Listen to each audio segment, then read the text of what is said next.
Perfecto. Bueno, entonces, como les decía antes, nos propusimos generar este ciclo de diálogos, ciclo de diálogos en torno al turismo rural, y esta es la segunda conferencia. La primera fue Marisela Pilquimán, que la veo acá conectada, así que le agradezco un montón que se sume.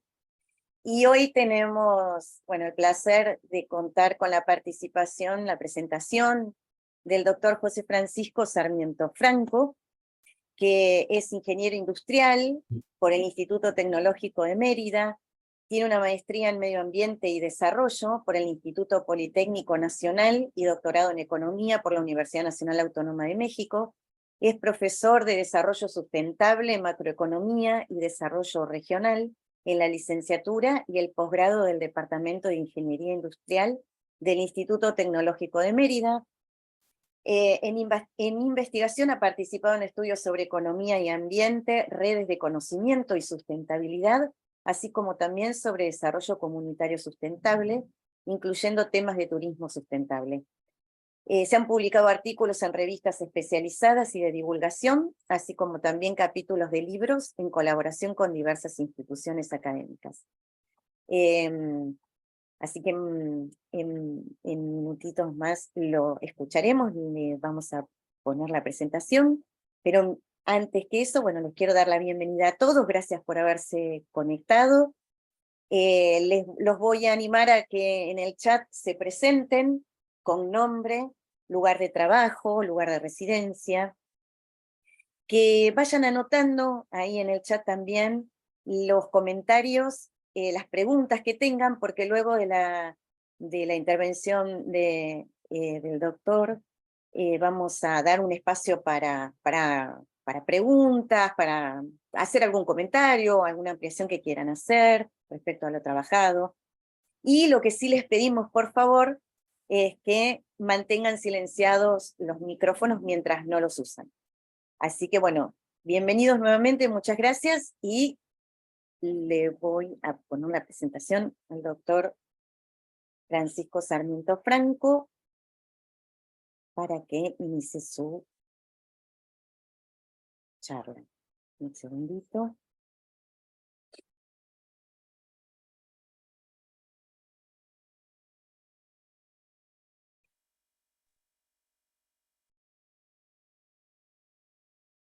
¿Ven pantalla completa? Y sí se ve bien. Bien. Bueno, lo escuchamos, Francisco. Muchas gracias. Bueno, primero que nada, quiero agradecer a la doctora Marina Guastavino, al Instituto Nacional de Tecnología Agropecuaria y a la Red Estratégica de Conocimiento sobre el Turismo Rural por esta invitación y por permitirme compartir con ustedes nuestra experiencia en esta área del turismo comunitario. Muchas gracias por esta oportunidad.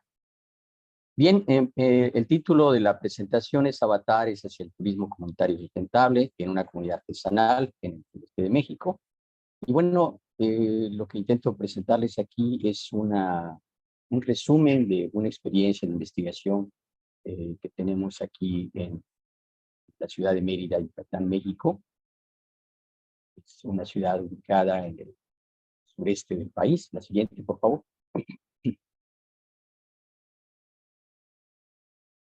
Bien, el contenido de lo que vamos a platicar con ustedes sería primero una introducción, los antecedentes productivos, algunas consideraciones teóricas, los aspectos contextuales de donde se ubica la comunidad, lo que estamos haciendo con ella, y después hablaré ya específicamente del programa de turismo comunitario que tenemos con la comunidad, tanto en la primera fase de este programa y en la parte final de la segunda fase, y unas breves conclusiones para terminar. La siguiente, por favor. Bien, empezaremos entonces con unos breves antecedentes. Bueno, esta investigación se inscribe dentro de la perspectiva del desarrollo sustentable, y el desarrollo sustentable surge como una respuesta a la problemática ambiental que todos sabemos que vive el mundo actualmente. En esta gráfica vemos, por ejemplo, el índice mundial del planeta vivo, que nos muestra la tendencia que lleva el proceso de la desaparición de la biodiversidad en el mundo en los últimos 50 y tantos años, 53 años. Y vemos que realmente es bastante preocupante. En ese periodo ha desaparecido más de la mitad de la biodiversidad del mundo, y ese es uno de los principales problemas ambientales de nuestro planeta. La que sigue, por favor. Este es otra información que también es bastante preocupante.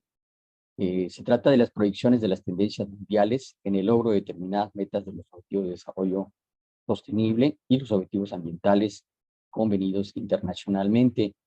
Esta información viene en el último reporte de es el GEO6, se publicó, creo que, si mal no recuerdo, en 2019, parte del Programa de Naciones Unidas sobre Medio Ambiente, y nos muestra, por ejemplo, que, por ejemplo, en algunas de las metas, como poner fin al hambre, poner fin a las muertes evitables en niños menores de 5 años, el acceso universal al agua potable, etcétera, se encuentra en una situación en donde dice que se avanza hacia el logro de la meta, pero a un ritmo insuficiente. A menos que se desplieguen mayores esfuerzos, no se alcanzará la meta. Esto está muy vinculado con las metas de la Agenda 2030, y por lo que se está viendo, difícilmente se van a cumplir. En el caso de los indicadores ambientales, también lo que se refiere a mejora de la calidad del agua, la mejora en la capacidad de los recursos hídricos, en limitar el calentamiento del planeta, etcétera, pues hay una desviación de la meta en la mayoría de los indicadores, que de mantenerse la trayectoria actual, se prevé que la tendencia es a empeorar y no a mejorar. La que sigue, por favor.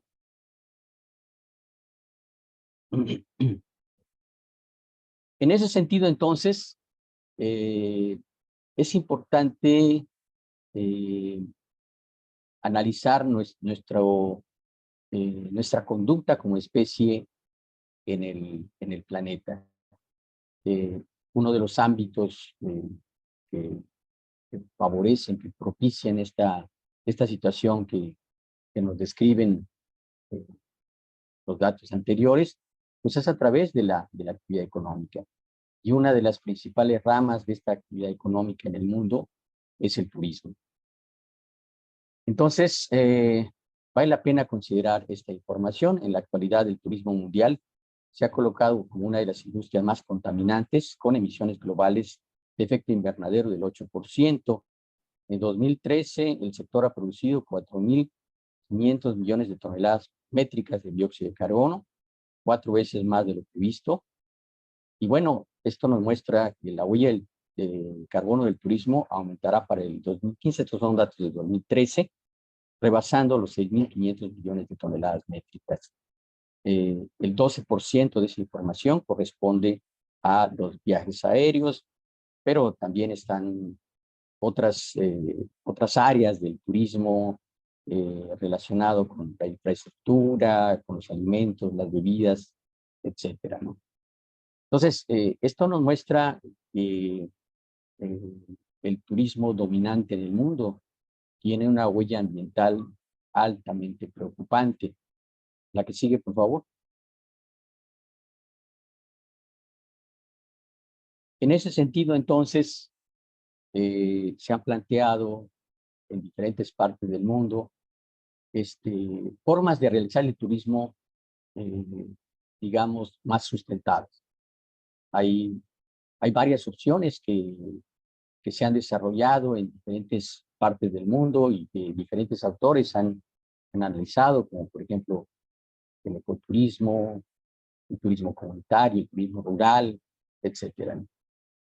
En ese sentido, entonces, nosotros nos hemos propuesto desarrollar un proceso de acompañamiento con una comunidad que un poco más adelante voy a explicar con más detalle, Y para el caso particular de este proyecto, nos propusimos el objetivo de mostrar los avances y retos de un proyecto de turismo comunitario sostenible que se está desarrollando entre una comunidad artesanal del estado de Yucatán, México, a partir de la construcción participativa de una red de conocimiento entre dicha comunidad, el Instituto Tecnológico de Mérida y otras instituciones del estado, con el fin de contribuir al mejoramiento del bienestar de la población y al uso sustentable de los recursos naturales. Este es el objetivo general de este proyecto que nos propusimos. La que sigue, por favor. Bien, el proyecto se basa en ciertas perspectivas que vale la pena retomar, aunque sea de manera breve. El tema central, creo yo, que orienta nuestro proyecto es el desarrollo sustentable. Si ustedes recuerdan, el desarrollo sustentable tiene como antecedentes la década de los 70, en donde se realiza la primera reunión mundial sobre el medio ambiente humano, promovido por la ONU. Hay toda una serie de publicaciones muy importantes como los límites al crecimiento. Durante la década de los 70 y los 80 hay una gran discusión, gran debate sobre el concepto y sobre la forma de llevar a cabo el desarrollo sustentable.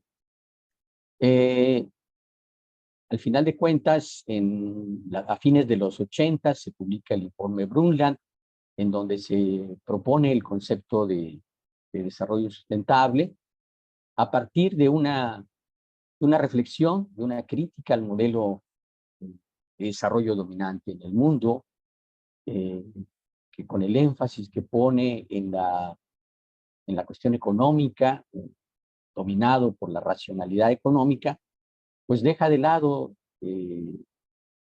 dos grandes temas, dos grandes aspectos. Por un lado, el impacto hacia la naturaleza, y por otro lado, el tema de la pobreza y de la desigualdad en el mundo. Sin embargo, el concepto de desarrollo sustentable ha sido ampliamente difundido y aceptado en muchos ámbitos de la economía, de la política, de los medios de comunicación, etcétera. Y en su definición clásica, pues es el que plantea el hecho de que el desarrollo sustentable se entiende como aquel que permite que las generaciones futuras puedan atender sus necesidades de la misma manera que lo hagan las generaciones presentes, ¿no? Es la idea de la equidad intrageneracional e intergeneracional. Sin embargo, el concepto generó un gran debate por varias razones. Una de ellas es porque no queda muy claro en el informe Brundtland la forma de aterrizarlo, de aplicarlo, de llevarlo a cabo, de lograr esas metas que se propone el desarrollo sustentable, tanto la conservación de los recursos como el fin de la desigualdad y la pobreza. No queda claro, pero por otro lado también no se hace una crítica a un aspecto que para muchos autores está en el centro del debate, es el crecimiento económico. En la medida en que no se enfrente de manera central, fundamental, el tema del crecimiento económico, pues difícilmente se podrá resolver, se podrá resolver el tema del deterioro ambiental global, ¿no? Y han surgido una serie de diferentes interpretaciones, veremos más adelante, sobre este concepto de desarrollo sustentable. Particularmente, hay una interpretación dominante en el norte que se preocupa más por la contaminación, por ejemplo, y hay otra interpretación desde los países del sur, en donde el uso de los recursos naturales está íntimamente vinculado a la sobrevivencia de gran parte de la población de nuestros países. La que sigue, por favor. En ese concepto, en los últimos 20, 25 años, ha surgido una temática muy interesante, particularmente en América Latina, que habla de la decolonialidad, que tiene un vínculo estrecho y da continuidad a muchos planteamientos que surgieron en América Latina para entender el proceso de desarrollo desde, desde la segunda mitad del siglo pasado, con la teoría centro-periferia, la teoría estructuralista, la teoría de la dependencia, etcétera. Y entonces la idea es entender que finalmente eh, el resto de los países del mundo, el tercer mundo, particularmente los países en desarrollo, eh, no podemos seguir tomando como ejemplo, como referencia a los países industrializados. Ese concepto de desarrollo que ellos representan no es viable para toda la humanidad. No es eh, ni desde el punto de vista ambiental ni desde el punto de vista social. No tiene viabilidad ese modelo de desarrollo que domina el mundo de hoy. Y en ese sentido, entonces, muchos autores, muchas voces en esta corriente sugieren la necesidad de que nuestros países miremos más bien al interior de nuestras propias realidades, eh, considerando nuestros propios recursos, nuestras propias culturas, eh, y a partir de ahí entonces plantear estrategias para nuestro propio desarrollo. Esto implica eh, redefinir muchos conceptos de riqueza, de pobreza, de progreso, de desarrollo, etcétera. Y bueno, implica también revalorar nuestras culturas locales, eh, aprender de ellas, rescatar los saberes que en muchos casos se están perdiendo, se han debilitado, en la medida en que el proceso de desarrollo dominante se ha implementado en todos los países del mundo. Entonces, me parece importante este proceso de recuperación, de revalorización y de fortalecimiento de las culturas locales, y para nosotros juega un papel fundamental, es algo con lo cual, es algo que ha guiado el trabajo en este proyecto que les comparto. Y el otro aspecto importante que quiero comentar, que tiene relación con esto, entonces, es la necesidad de fortalecer eh, la idea de las comunidades, el sentido de comunalidad. Este concepto de comunalidad está muy vinculado con la solidaridad, con las identidades comunitarias, con las identidades culturales. Sería una forma de empoderar a nuestras poblaciones para poder enfrentar los problemas que se tienen. Y en ese sentido, entonces, el desarrollo comunitario sustentable se vuelve fundamental, pero entendiendo el término sustentable de esta manera, de la manera como nuestras culturas han utilizado durante siglos y durante milenios, en la mayor parte de los casos, los recursos naturales y han aprendido a buscar los equilibrios necesarios, ¿no? Que permiten, por un lado, el bienestar de las comunidades y, por el otro lado, la conservación de los recursos. También me parece que este sentido esta necesidad, más bien, de recuperar las comunidades y el sentido de comunalidad, aparece también en las propuestas de los últimos años de cómo entender esta época que estamos viviendo actualmente y que algunos autores le llaman el antropoceno, por señalar el nuevo periodo que el mundo, que el planeta está viviendo, este nuevo periodo geológico, en donde los cambios de tipo antropogénico han sido de tal magnitud han provocado también dinámicas geológicas, entonces, que merecen eh, nombrar a este periodo de tal manera que se entienda que los cambios que sufre el planeta tienen como un componente fundamental, no el único, pero sí como componente fundamental, la acción humana. Y en esta visión, entonces, se habla de que el antropoceno tendría dos fases, dos momentos importantes. El primero es el capitaliano, que trata de demostrar que al final de cuentas este proceso de cambios tiene una relación íntima con el proceso de desarrollo del capitalismo en los últimos 3, 4 siglos. Pero por otro lado también nos plantea esta perspectiva el hecho de que desde ahorita tenemos que empezar a construir, si queremos sobrevivir como especie, tenemos que empezar a construir otra fase de este periodo, que sería la fase que seguiría el capitaliano.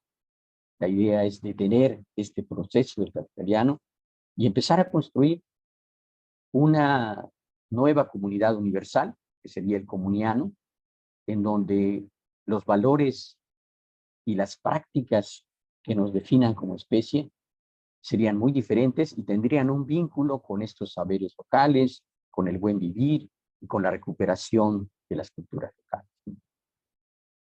En ese sentido, entonces, me parece que el turismo comunitario sustentable tendría que ubicarse en esta perspectiva. La que sigue, por favor.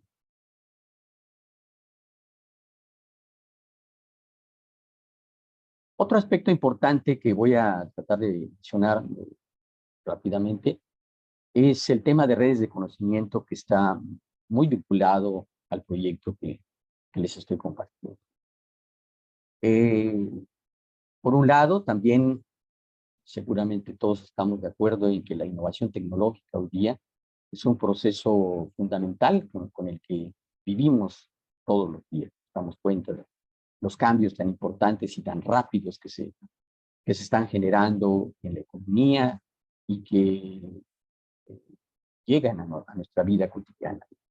Y bueno, en la ciencia económica hay una rama que es la economía del conocimiento y que estudia estos procesos de innovación y genera un concepto que son los sistemas de innovación, que finalmente se aplican a los países industrializados, que es donde se genera la mayor parte del desarrollo científico y tecnológico en el mundo, y que hace referencia a que finalmente la innovación tecnológica no es un resultado, no es un fenómeno que solamente competa a las empresas, a las grandes corporaciones, sino que además depende de otros factores sociales, eh, tales como, por ejemplo, la cultura imperante, las culturas industriales, los sistemas financieros,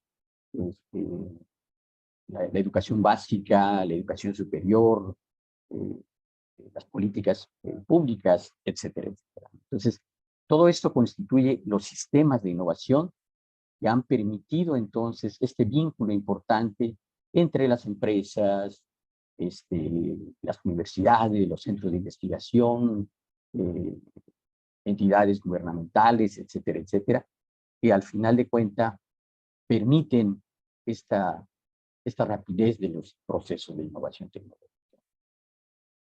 Hay otro concepto también fuertemente vinculado con este tema, que son las redes de conocimiento, que es un concepto más limitado que el de sistemas de innovación, porque solamente se refiere a los vínculos que se establecen normalmente entre generalmente los sistemas educativos, las universidades o los centros de investigación y el sector productivo, los sectores, las empresas, etcétera. Y en ocasiones también alguna entidad de gobiernos también que pueden contribuir a fortalecer estos vínculos, y derivar en la solución de problemas, particularmente del sector productivo. La mayor parte de la literatura que habla sobre redes de conocimiento se refiere a esta vinculación estrecha entre el sector productivo, sector educativo de educación superior y la resolución de problemas prácticos del sector productivo. Sin embargo, la importancia que ha cobrado la problemática ambiental en el mundo ha dado como consecuencia de que en muchas universidades del mundo, las redes de conocimiento entonces tienen que incorporar también este ámbito de tipo ambiental, este ámbito de la sustentabilidad. Y entonces se han generado redes de conocimiento para la sustentabilidad basadas en la idea de la importancia que cobra el conocimiento en la resolución del problema ambiental. Y aquí hago una cita de un autor que me parece interesante, Enrique Leff, probablemente algunos de ustedes o muchos de ustedes lo conozcan, y que habla de esta valoración de la importancia del conocimiento a la hora de enfrentar los problemas ambientales. Y que dice, hoy día se requiere pensar la crisis ambiental como un problema del conocimiento, para ver la degradación ambiental como un efecto de las formas en que conocemos las cosas y desde esa comprensión transformamos. Entonces, en ese sentido, se vuelve muy importante la conformación y la operación de redes de conocimiento que ya no solamente estén guiadas por la búsqueda de una mayor eficiencia productiva, sino con una visión más amplia que considere también los ámbitos sociales y ambientales también. Adelante, por favor, la que sigue.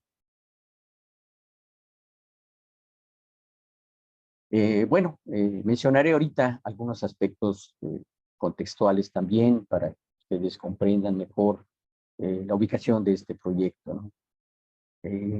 Nosotros estamos ubicados en la ciudad de Mérida, Yucatán, que pertenece, la ciudad de Mérida pertenece al municipio de Mérida. Estamos en la península de Yucatán, en el sureste de México. La ciudad de Mérida tiene más o menos cerca del 45% de la población del estado. El estado de Yucatán es un estado pequeño, de 2 millones de habitantes, y la ciudad de poco más de 2 millones, la ciudad de Mérida tiene casi la mitad, tiene 1 millón de habitantes. La ciudad de Mérida absorbe también más del 50% del Producto Interno Bruto del Estado. Es quizá es la ciudad más importante del sureste de México. La economía de Mérida está basada fundamentalmente en el sector terciario, en los servicios. Aquí a la ciudad de Mérida llegan personas de diferentes estados del sureste, de la península. La península son 3 estados, está Yucatán, Campeche y Quintana Roo, pero también hay otros estados cercanos, Tabasco, Chiapas, etcétera, que muchas veces algunas personas de estos estados vienen a Mérida por la cuestión de la oferta de servicios, por ejemplo, de educativos, de salud, comerciales, a veces vienen también por cuestiones de trabajo, etcétera, etcétera. Entonces, más o menos cerca del 70% del PIB de la ciudad está basado en el sector terciario y el resto entre el sector secundario y el primario. El primario es muy, muy bajo. La ciudad de Mérida, como muchas de las capitales de los estados de México, enfrenta una gran cantidad de problemas socioambientales. En el caso de la ciudad de Mérida, por ejemplo, podríamos decir uno de ellos es la pérdida de la biodiversidad debido al crecimiento descontrolado del desarrollo urbano. los últimos 20 años particularmente han crecido enormemente los nuevos fraccionamientos, las nuevas colonias, etcétera.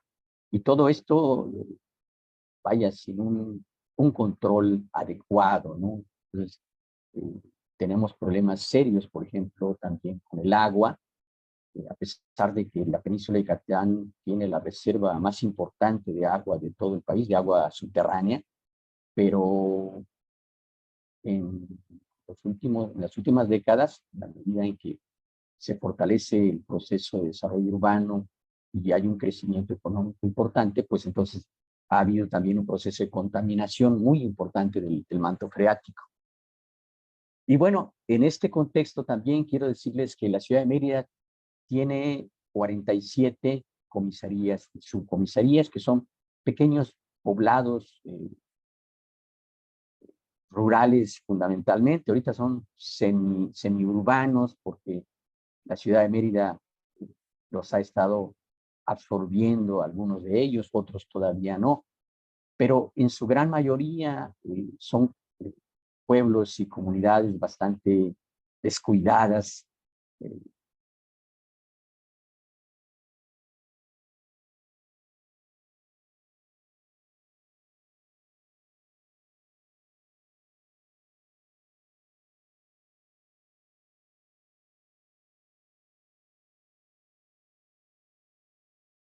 Me parece que se cortó. Vamos a ver si le avisamos por WhatsApp. Unos segunditos.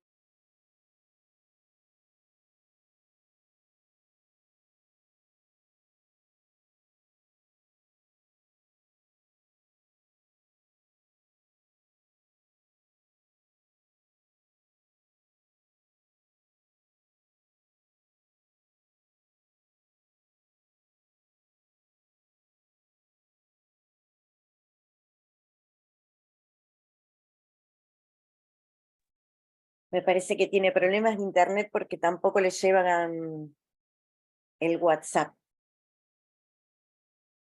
Qué pena.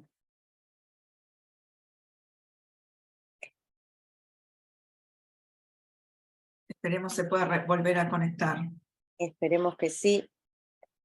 Mientras tanto, aprovecho también para decirles que se vayan presentando si entraron, si fueron entrando después que inició la charla, el doctor Francisco Sarmiento Franco, si se presentan en el WhatsApp, en el chat, con el nombre, el lugar de residencia o de trabajo, así ya nos va quedando también registrado. Ya vimos que hay un montón de gente de distintos lugares de Latinoamérica.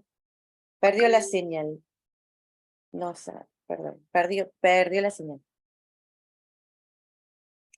Perdón, ¿me escuchan ahora? ¿Me Sí, escuchan? sí, claro que sí. Mil disculpas, pero no sé qué pasó y perdí la señal. Pero bueno, ya estamos aquí otra vez. Bien. Les estaba yo hablando de la situación de las comisarías, porque una de estas comisarías es donde nosotros estamos trabajando. Y les decía yo que la política pública de los ayuntamientos, del ayuntamiento particularmente de la ciudad de Mérida, que es donde pertenecen estas comisarías, pues han descuidado bastante la situación de las comisarías, en donde prevalecen muchísimos problemas socioambientales, como los que vamos a describir un poco más adelante. La que sigue, por favor. Esta es una imagen de la ciudad de Mérida, del centro de la ciudad de Mérida. Se me olvidó también comentar que una de las actividades económicas muy importantes para la ciudad de Mérida, dentro del sector terciario, es el turismo. En los últimos años han llegado muchas cadenas de hoteles. Eh, También me parece importante comentar para poder contextualizar adecuadamente la ciudad. El estado de Yucatán y la península de Yucatán en general tienen grandes tesoros de la cultura maya. Y ese es uno de los factores. Por ejemplo, en el estado de Yucatán está Chichén Itzá. Seguramente ustedes quizá han oído hablar de Chichén Itzá. Está como poco más de una hora de la ciudad de Mérida. y es uno de los, junto con la zona arqueológica de Uxmal, son dos de las zonas arqueológicas más importantes, bastante conservadas sobre la cultura maya, y son atractivos turísticos muy importantes a nivel internacional. Entonces hay flujos de turismo muy importantes. Aquí en la ciudad de Mérida, por ejemplo, la actividad hotelera, la actividad restaurantera, por ejemplo, han crecido enormemente en los últimos años debido al que el turismo, tanto internacional como nacional, han crecido, ¿no? O sea, el aeropuerto internacional de la ciudad de Mérida llega mucha gente de Europa, de Estados Unidos, etcétera, etcétera. El turismo masivo se ha incrementado enormemente. Esto tiene repercusiones para la economía de la ciudad, crea negocios, fuentes de empleo, etcétera, pero también tiene repercusiones negativas de otro tipo. Bueno, entonces esto era como para contextualizar dónde estamos ubicados. La que sigue, por favor. Hablando más específicamente entonces de la comunidad de Siquiá, se trata de una comunidad artesanal que se encuentra como a 15 minutos de la ciudad de Mérida, muy cerca. Nosotros como Instituto Tecnológico de Mérida estamos en el norte de la ciudad y por ahí, por el rumbo de la salida a un puerto que está a 30 kilómetros de la ciudad, que se llama Progreso. En esa salida, por ahí se encuentra esta comisaría de Siquiá, que como les decía yo, es una comisaría de aproximadamente poco más de 2.000 habitantes, es un pueblito pequeño. Según el último censo de 2020, tiene como 2.200, 2.300 habitantes, y el 80% de la población económicamente activa se dedica a las artesanías de madera y de piedra, que es la principal actividad. Sin embargo, tiene muchos rezagos también. El nivel educativo es muy bajo, solamente se tiene una escuela, bueno, un kinder, una escuela primaria y una escuela secundaria, una telesecundaria muy descuidada también, con muy pocos recursos, etcétera, pero bueno, eso es lo que tiene. Los servicios municipales también son insuficientes. Por ejemplo, la comunicación con la ciudad de Mérida a través del autobús urbano es muy deficiente, muy deficiente. Y además hay problemas sociales, drogadicción, alcoholismo, embarazos en adolescentes, en fin, muchas problemáticas que se tienen, por ejemplo, en diferentes colonias también de la ciudad de Mérida, ¿no?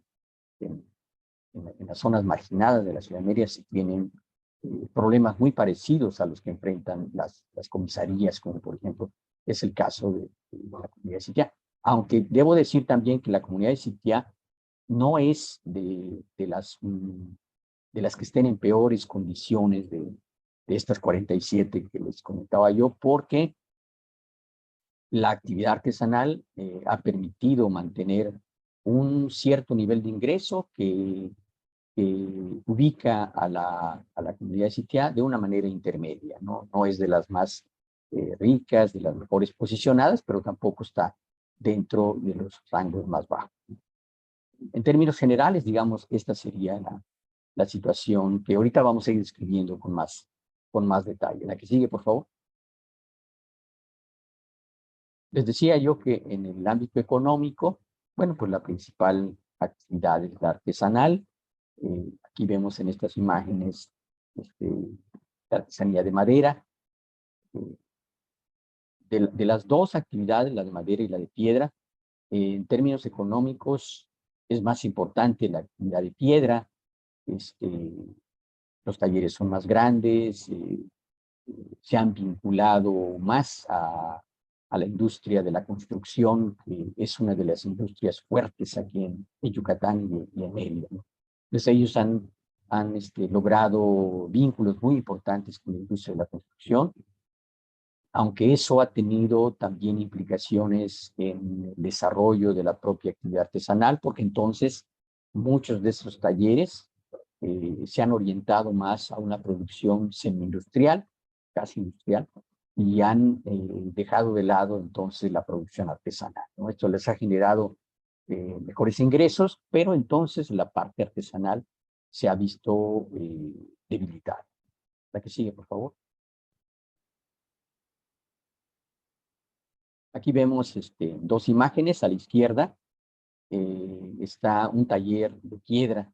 Precisamente se aprecia cómo domina el color blanco en la imagen, y ese color blanco es la capa de polvo que deja la actividad de piedra, ¿no? Que van desbastando, van moliendo prácticamente las piedras con las máquinas para generar las diferentes piezas, los diferentes objetos, y eso va generando una cantidad de polvo enorme. De hecho, cuando llega uno a la comunidad, hay unos talleres de piedra en un lado de la entrada, y ahí a veces se ven las nubes de polvo que se generan por la actividad. Esto tiene implicaciones en muchos sentidos, ¿no? Por ejemplo, en la cohesión social, o sea, ha provocado fricciones, muchas fricciones entre vecinos de los talleres, y se ha pensado en sacar a los talleres, pero no es fácil, no es una medida fácil, sería muy costoso. O sea, hay aproximadamente 40 talleres de piedra entre pequeños, medianos y grandes. Los grandes son los que se han posicionado mejor en el mercado también, particularmente de la industria de la construcción. Algunos de ellos inclusive exportan a Estados Unidos parte de su producción. Y por otro lado, tenemos a la derecha, dentro de esta situación ecológica, tenemos a la derecha un cenote. Aquí en Yucatán abundan este tipo de cuerpos de agua, que aquí se conocen como cenote, que es una palabra derivada de la lengua maya, y se refieren a estos cuerpos de agua superficiales. Algunos están como en cuevas, otros como están expuestos completamente al aire libre, ¿no? Y que representan fuentes de agua dulce muy importante para la comunidad, y que, digamos, durante la época prehispánica, pues eran la principal fuente de abastecimiento de agua, porque en esa época no se tenía la tecnología para hacer pozos y extraer agua subterránea. Entonces, fundamentalmente, los mayas tomaban el agua de los cenotes, se ubicaban en lugares en donde habían cenotes, ¿no? Los cenotes abundan en Yucatán, pero no están en todas partes. Entonces, en el caso particular del cenote de Sitiá, también es importante señalar que enfrente del cenote, el cenote está en las afueras del pueblo, como a unos 2 kilómetros más o menos, y enfrente del cenote operó durante muchos años una granja porcícola, y entonces los desechos de la granja porcícola pues iban a parar al cenote, lo cual produjo una contaminación terrible. Aunque la planta ya se cerró, tiene algunos años, por presiones de los vecinos, las autoridades decidieron cerrarla, pero los niveles de contaminación siguen siendo importantes. A pesar de ello, hay gente que se va a bañar, mucha gente de fuera, de otras comunidades cercanas, llegan ahí para hacer uso recreativo del cenote. Se bañan allá y todo, pero es peligroso realmente, ¿no? Desde el punto de vista de la contaminación. Pero es uno de los posibles también recursos. Es un recurso con potencial turístico, no solo para que pueda servir para que la gente se bañe, sino para crear un jardín botánico en los alrededores que podría ser un atractivo turístico, como lo vamos a comentar un poquito más adelante. La que sigue, por favor. Bueno, dentro de estos aspectos contextuales también voy a mencionar brevemente algunos datos relacionados con el Instituto Tecnológico de Mérida y el proyecto de redes de conocimiento que implementamos con la comunidad de Sitiá. Pues ya tenemos 9 años trabajando con esta comunidad. El Instituto Tecnológico de Mérida es la segunda institución de educación superior más importante de la ciudad de Mérida, después de la universidad pública, la Universidad Autónoma de Yucatán. se cuenta con aproximadamente 12 programas de licenciatura, fundamentalmente en el área de las ingenierías, ingeniería mecánica, eléctrica, electrónica, civil, industrial, química, etcétera. Son 12 programas, la mayoría de ellos, algunos también del área de administración, pero la mayoría son del área de ingeniería. Se tienen 12, decía, 2 carreras de licenciatura y 5 posgrados, 4 maestrías y un doctorado. Se tiene una población estudiantil de aproximadamente 6.000 alumnos de licenciatura y de posgrado, ya mencioné los posgrados. Dentro de estos posgrados se encuentra la maestría en planificación de empresas y desarrollo regional, y dentro de esta maestría, donde somos 10 profesores, 5 de esos profesores pertenecemos al cuerpo académico de desarrollo regional sustentable, en donde yo colaboro. Y entonces, dentro de este cuerpo es donde planteamos el proyecto de redes de conocimiento con la comunidad de Sitia. Entonces, en un principio nos fijamos la meta de construir una red de conocimiento, primero para apoyar a los artesanos de madera y de piedra. Y con el tiempo nos fuimos dando cuenta de que en realidad el desempeño de los talleres de madera y de piedra no solamente depende de las decisiones que se tomen en los talleres, sino depende de la problemática y de lo que está sucediendo en toda la comunidad. Fue cuando ampliamos el proyecto también. Entonces, la que sigue, por favor. Y entonces decidimos incluir dentro de nuestro proyecto de investigación el plan, construir un plan de desarrollo comunitario sustentable en Sitia.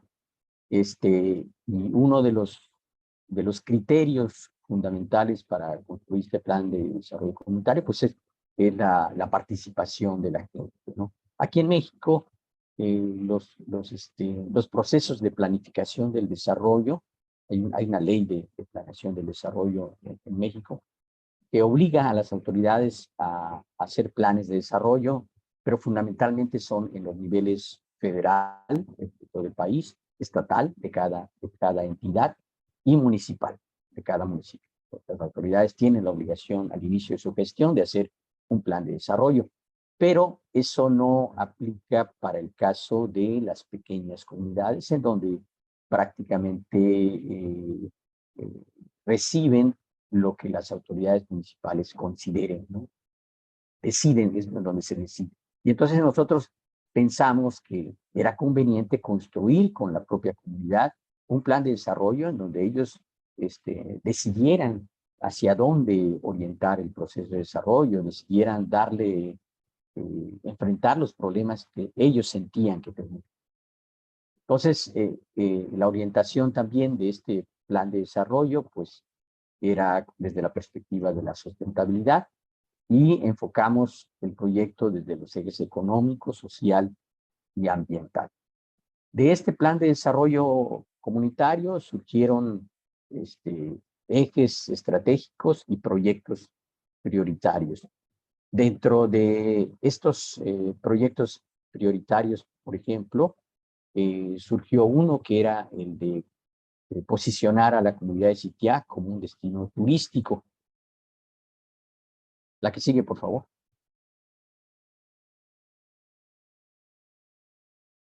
Y bueno, a partir de ahí, bueno, también no mencioné, se me olvidó mencionar que el programa, el proyecto de investigación del que les estoy platicando, fundamentalmente, que yo lo dirijo, yo lo coordino, pero fundamentalmente lo he realizado con mis estudiantes de la maestría.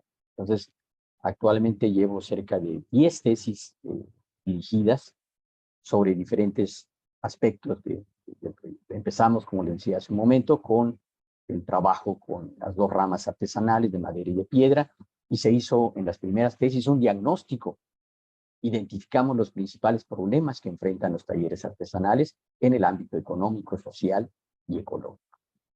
Y ya en la siguiente fase fue empezar a construir la red de conocimiento, identificando entonces, bueno, no identificando, porque eso se identificó desde la fase previa, de las primeras tesis en el diagnóstico. Ahí también se identificó qué áreas del Tecnológico de Mérida cuáles carreras eran las que mejor podrían contribuir a resolver algunos de los problemas que los talleres artesanales enfrentaban, ¿no? Y así es como empezamos.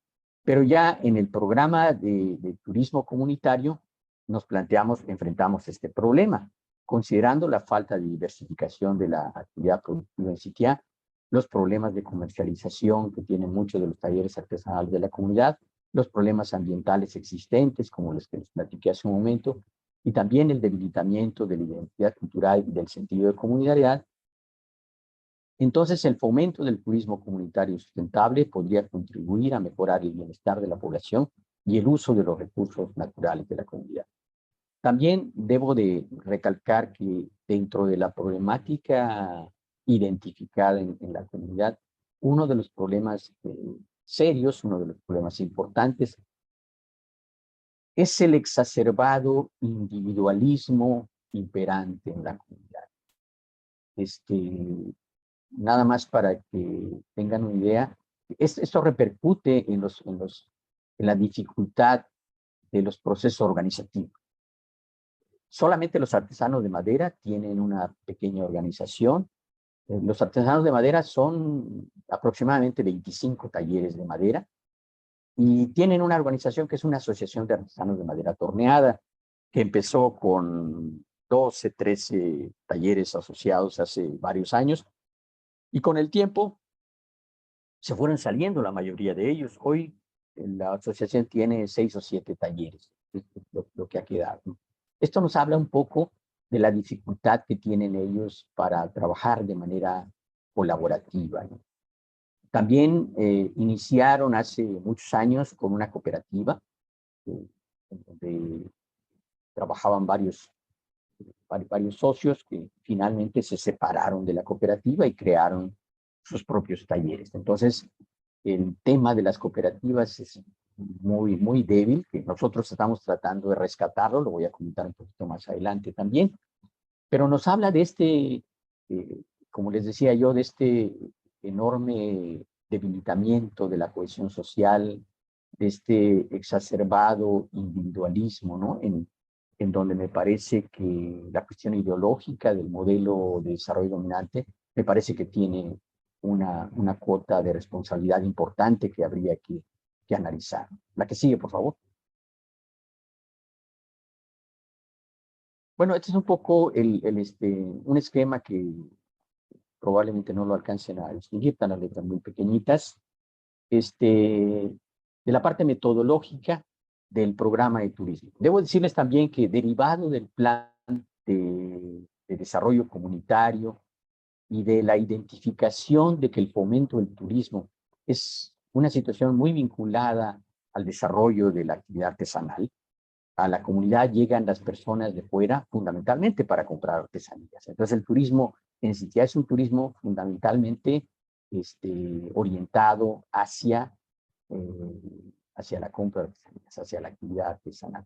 En ese sentido, entonces, pensamos que era conveniente buscar la manera de fomentar el turismo, pero un turismo con ciertas características, un turismo orientado más bien a que creara beneficios para la comunidad. Y bueno, en ese sentido, le propuse la idea a uno de los tesistas de nuevo ingreso, lo aceptó, y él empezó con este programa de turismo sustentable. Él se graduó el año pasado, Miguel Pérez, y lo que les planteo es parte del trabajo que él hizo.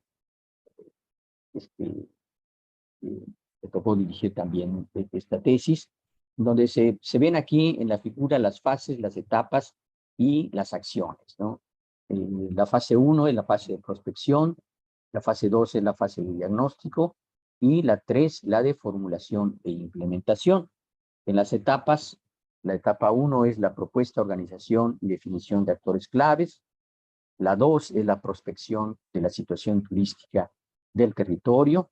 Y de aquí se derivan objetivos 1 y 2. De la etapa 3 y 4 se derivan los objetivos 3 y 4 y así sucesivamente, ¿no?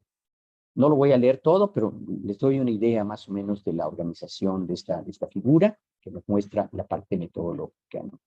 Por ejemplo, dentro de las acciones derivadas de la fase 1 y de la etapa 1 y 2, pues están la concientización social, la exploración del entorno, identificación de los temas claves y la conformación de un comité de turismo comunitario en Siquia. Este punto es muy importante, fundamentalmente por lo que yo les decía anteriormente, en el sentido de que es muy difícil lograr la participación de la gente, ¿no? Yo recuerdo que una de mis primeras experiencias que tuve ahí en la comunidad, junto con la autoridad local, que se llama el comisario municipal, le solicité que si pudiéramos hacer una reunión con la comunidad, que citara una asamblea, una tarde-noche, para platicarles el proyecto a la gente. Y sí, me apoyó y se hizo la cita, la convocatoria, etcétera. Y bueno, era a las 8 de la noche la reunión, dieron las 8, las 8:30, las 9 de la noche y prácticamente no llegó nada. Entonces, hay mucho desinterés para enfrentar los grandes problemas que tiene la comunidad. Entonces, esta apatía, este desinterés es uno de los problemas fuertes que hay que enfrentar. Pero afortunadamente también, aunque es una característica marcada, una característica importante, pero también hay personas que creo que lamentablemente son pocas, pero que tienen una visión amplia, una visión colaborativa, una visión de pensar que ellos y sus familias van a mejorar en la medida en que la comunidad mejore. El presidente de la Asociación de Artesanos de Madera es una de estas personas que tiene mucha claridad en su planteamiento. Es una persona que ha trabajado mucho por la comunidad en los últimos 20 años, etc. Entonces es un líder natural del pueblo.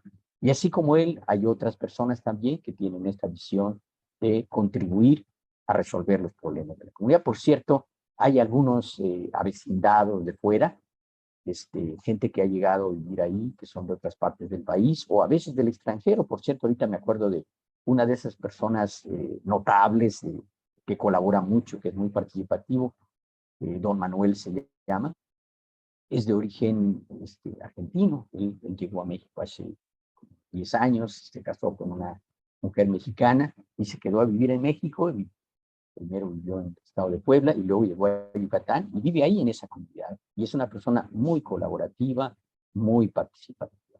La siguiente, por favor.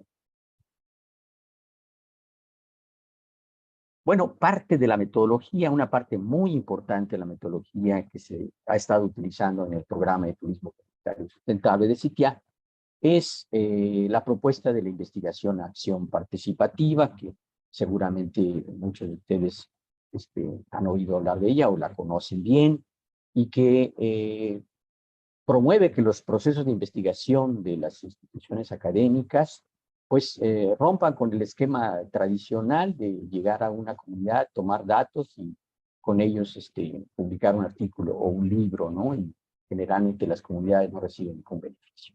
Entonces, aquí en la investigación-acción participativa de lo que se trata es precisamente de involucrar a las personas en los procesos de investigación y que los procesos de investigación se orienten a resolver problemas junto con la gente, implementar procesos de acompañamiento para empoderar a las personas, para promover diálogos de conocimiento, diálogos de saberes que resulten en el planteamiento de solución a los problemas que tienen las comunidades, ¿no?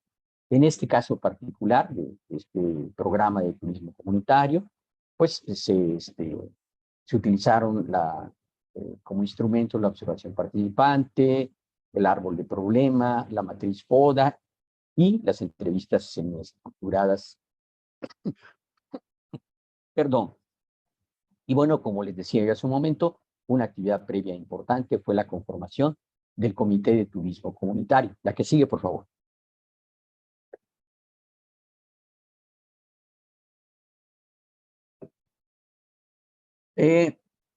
Voy a acelerar un poquito más para tiempo ya gana. Formamos este comité con 7 personas de ahí de la comunidad, doña Sandra, la señora Micheli, la señora Irene, doña Gloria, Débora, don Jorge y don Manuel. Estas son las personas que conformaron, antes de conformar el Comité de Turismo Comunitario, ellos estaban formando una organización informal en donde habían llevado un curso que ofrecimos durante un año de formación de líderes comunitarios para la sustentabilidad, como resultado del plan de desarrollo comunitario que les planteé hace un momento. Como resultado de ello, implementamos este curso dentro de otras muchas acciones que hicimos en los últimos años en la comunidad. Y entonces ese grupo que se formó cuando se planteó el programa de turismo comunitario, ellos aceptaron conformar este comité de turismo comunitario. La que sigue, por favor.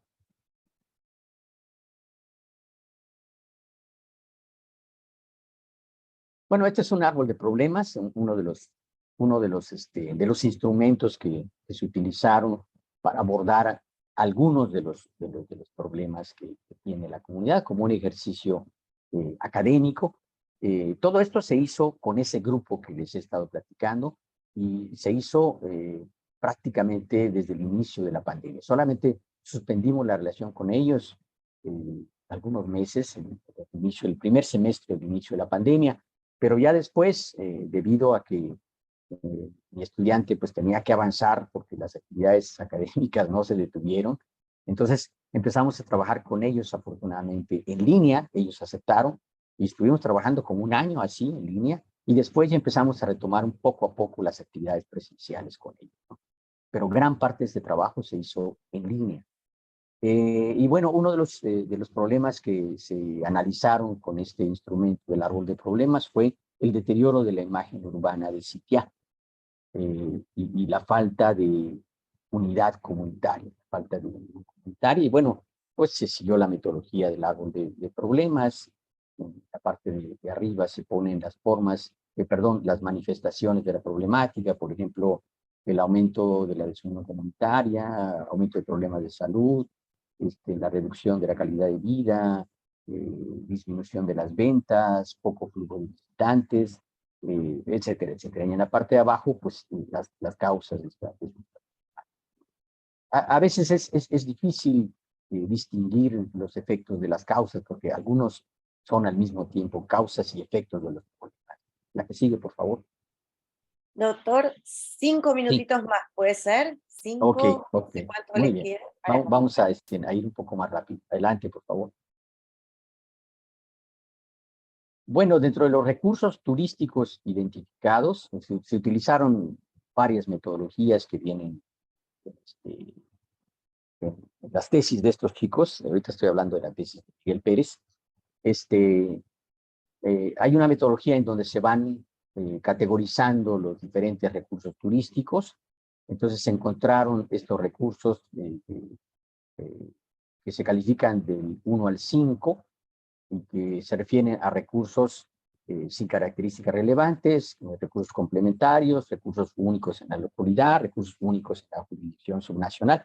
Y ahí los recursos que se identificaron fueron, por ejemplo, la plaza principal, el edificio de la comisaría, unos murales que hay ahí en el pueblo, la producción del dulce de Melcocha, la iglesia del pueblo, la feria artesanal de Tunich que se hace cada año, el cenote Chenjá del pueblo, las letras monumentales, el museo comunitario y la actividad artesanal de piedra y de madera, que es la principal, es la que tiene la mayor ponderación como recurso turístico. La que sigue, por favor.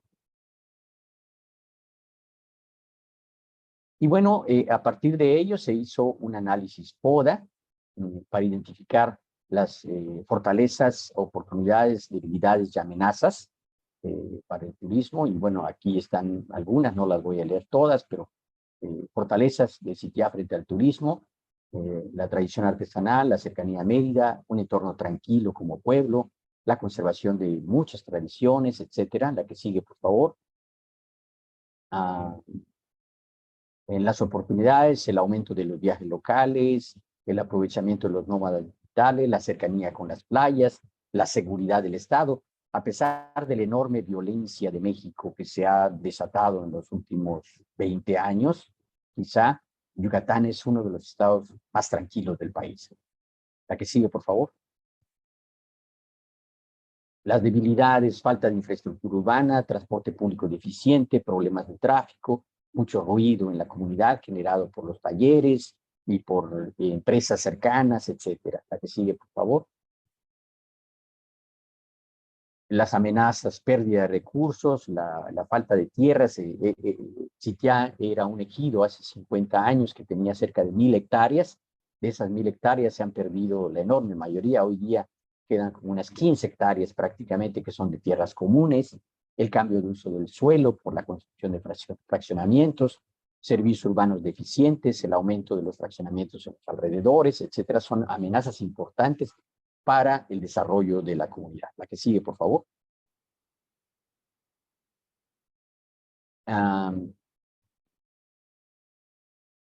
Bueno, a partir de todo ello, entonces, el programa se propuso como objetivo general colaborar con el desarrollo sustentable de la Comisaría de Sitiá a través de la construcción de iniciativas comunitarias enfocadas en impulsar el desarrollo turístico y el desarrollo comunitario, así como el cuidado medioambiental a corto, mediano y largo plazo. Y se propusieron una serie de ejes estratégicos, como por ejemplo el 1, sensibilización turística ambiental, el eje estratégico 2, renovación de la imagen urbana de Sitiá, y a partir de ello, una serie de objetivos. La que sigue, por favor. El eje estratégico 3, capacitación sobre servicios turísticos. El eje estratégico 4, impulso al desarrollo de la cultura. Este punto es muy importante porque, la que sigue, por favor, nos sirvió como base para implementar otra tesis que ahorita les voy a platicar rápidamente. También en la tesis de Miguel, al final, después de plantear el programa de turismo comunitario, además llevó a cabo la implementación inicial de algunos de los proyectos que se plantean. Inicialmente 2, que fueron el planteamiento de una propuesta para el aprovechamiento del cenote, en colaboración con una institución de la Universidad Nacional que opera aquí en México, en un puerto cercano que se llama CISAL, y con la Facultad de Arquitectura, que estamos haciendo también, estamos ampliando la red de conocimiento, incluyendo otras instituciones como la UNAM y como la Universidad Estatal, la Universidad Autónoma de Yucatán, particularmente con el área de arquitectura, que nos ha ayudado mucho. Algunos profesores y estudiantes han hecho propuestas para, inicialmente para el cenote, por ejemplo, crear un jardín botánico, pero también para construir el parque central que está incompleto y para mejorar la imagen urbana de la humanidad, de la comunidad. Y en eso estamos todavía trabajando en ello. Esta es solamente la parte inicial de lo que se hizo con la Facultad de Arquitectura de la UADY. La que sigue, por favor.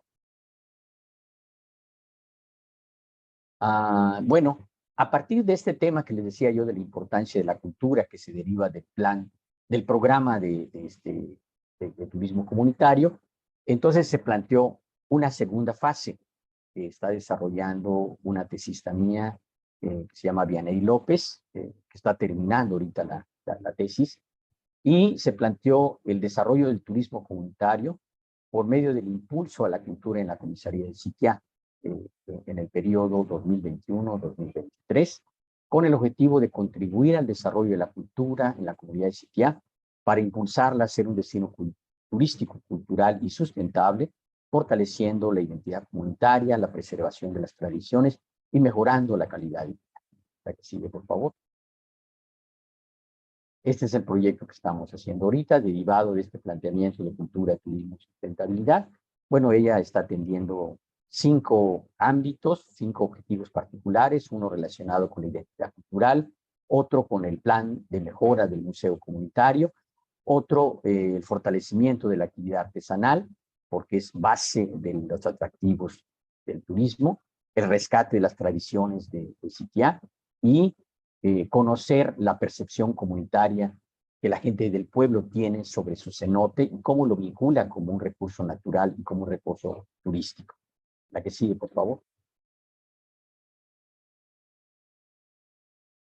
Bueno, entonces aquí, viendo así rápidamente cada uno de estos puntos que acabo de mencionar, en lo que se refiere a la identidad cultural, bueno, ella se propuso analizar cuáles eran los factores de la identidad cultural, ha estado trabajando fuertemente con la escuela secundaria de la comunidad y en este trabajo con los chicos, pues ha aplicado algunos instrumentos de investigación, entrevistas, cuestionarios, etcétera, para conocer lo que ellos ven, lo que escuchan de sus padres, de sus abuelos sobre la parte cultural y junto con otras entrevistas que ha hecho con otros actores importantes, ¿no?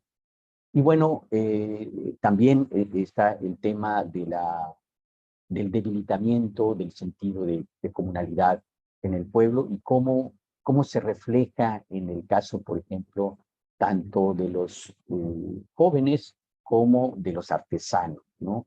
Y bueno, ahí, por ejemplo, se han desarrollado también actividades con los jóvenes, por ejemplo, cursos que hemos estado impartiendo en la escuela secundaria, también en la primaria, sobre educación ambiental, para fortalecer este sentido de comunalidad. Se organizó con el Museo Comunitario y con la Asociación de Artesanos hace unos meses, un par de meses, creo que en marzo, la celebración del Día Mundial del Artesano, que no se había hecho ahí, y que nos permitió, por un lado, hacer una exposición artesanal y algunos eventos artísticos con apoyo de grupos culturales del Tecnológico de Mérida, para atraer visitantes, vender artesanías, pero también impulsar, fomentar este sentido colaborativo de la gente. Y fue un éxito, realmente salió muy bien. Esto se ha hecho varios eventos de este tipo a lo largo de los últimos años, ¿no?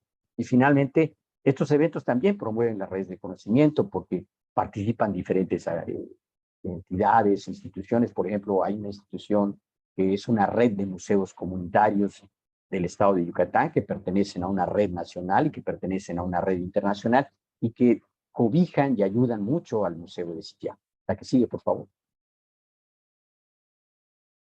Este es uno de los principales trabajos que ha estado haciendo Vianey, que es el plan de mejora del museo comunitario, a partir de un diagnóstico que ella hizo con el comité. Hay un comité que es el responsable del museo, que son gentes de la comunidad que trabajan de manera voluntaria, nadie tiene un sueldo, porque uno de los problemas que tienen es la falta de recursos. Es un museo comunitario que lo maneja completamente la comunidad, no recibe ningún apoyo de la autoridad municipal, una otra, pero ella hizo el diagnóstico y también hizo un benchmarking cultural, investigando con esta red de museos comunitarios que hay en Yucatán, a los mejores, 2 o 3 mejores museos, y también hizo una búsqueda en Internet del desempeño de los mejores museos de México y de Latinoamérica. Me refiero a museos comunitarios.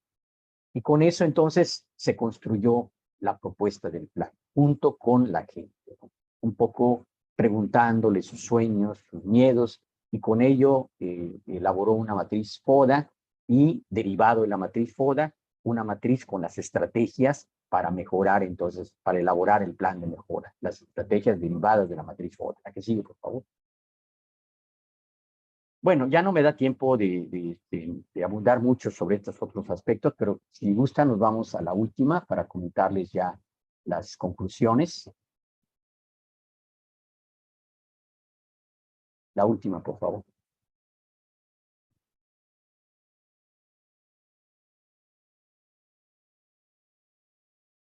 Bueno, entonces como conclusiones de todo este proyecto de turismo comunitario, les diría que en la comunidad de Sitiá Yucatán, al tener a los artesanos como la principal, a las artesanías como la principal actividad económica y depender en cierto modo de los flujos turísticos, el impulso de esta actividad aparece como un factor importante para promover el turismo de bajo impacto y así los ingresos económicos, pero pero también para fortalecer la identidad comunitaria, la cohesión social y la sustentabilidad. Claro que para lograr lo anterior es relevante el proceso de acompañamiento que el Tecnológico de Mérida y otras instituciones académicas y de otros ámbitos de la vida social pueden continuar desempeñando a través del fortalecimiento de la red de conocimiento para la sustentabilidad que operan en esta comunidad. Y bueno, pues con esto termino y quedo abierto a sus inquietudes, a sus preguntas y a sus comentarios. Muchas gracias. Bueno, muchas gracias, Muchas gracias, doctor. doctor Sarmiento. Vamos a dar lectura ahora a algunas preguntas, interrogantes o reflexiones que han realizado por el chat. Marina, leo la tuya. Para el doctor, una consulta. Menciona que hizo diagnóstico en el marco del programa de turismo comunitario. ¿Se hizo un diagnóstico previo para identificar cuáles eran los problemas priorizados para los integrantes de la comunidad? Si quieres ampliar, Mari. Un poco la pregunta en realidad, porque después, cuando siguió, un poco la explicó, porque la inquietud es si la propuesta de turismo, del desarrollo del turismo comunitario o del turismo, es una propuesta que partió directamente de esos talleres, o sea, de la comunidad, o es una propuesta en el marco de esta interacción de la red. Si digamos que surge, digamos, de esos talleres la propuesta turística, o de que quiere como que los integrantes los integrantes de la comunidad mencionan em, em, cuáles son los problemas que priorizan y si ellos mencionan el turismo como una manera de abordar alguno de esos problemas. Sí, la forma como se ha desarrollado el proyecto ha sido con una orientación fundamental de investigación participativa. Y en ese sentido, entonces, nosotros hemos procurado tener un diálogo continuo con ellos, ¿no? Entonces, a partir de ese diálogo, los cesistas van generando ideas, a partir también de los marcos teóricos que las orientan, de los estudios de caso que revisan, etcétera. Entonces, van surgiendo ideas que se comentan con la gente, ¿no? Se proponen, se discuten, se analizan. Cuando estuvimos en la pandemia, en las fases agudas de la pandemia, todo era virtual. A partir del año pasado, de 2022, ya empezamos a trabajar otra vez de manera presencial y ya nuestros estudiantes y yo mismo estoy en continuamente en presencia ahí con ellos, ¿no? Tenemos diálogos continuos. La semana pasada estuve ahí. Organizamos hace poco un conversatorio en la escuela secundaria con artesanos y con otros invitados. Entonces, el diálogo y la interacción es continua y particularmente con este grupo que les comentaba yo, el Comité de Turismo, pero no solo con ellos, ¿no? O sea, particularmente con ellos, pero también con las escuelas, con los jóvenes, con los niños y con algunos de los artesanos destacados del pueblo, con las autoridades también, con el comisario municipal, con el comisario ciudadal, también tenemos interacción y a ellos se les dan a conocer los avances de los proyectos y se les piden su opinión y hacen reflexiones ellos. A veces se hacen reuniones colectivas, a veces no, a veces se hacen visitas particulares y se discuten las cosas y los avances con ellos.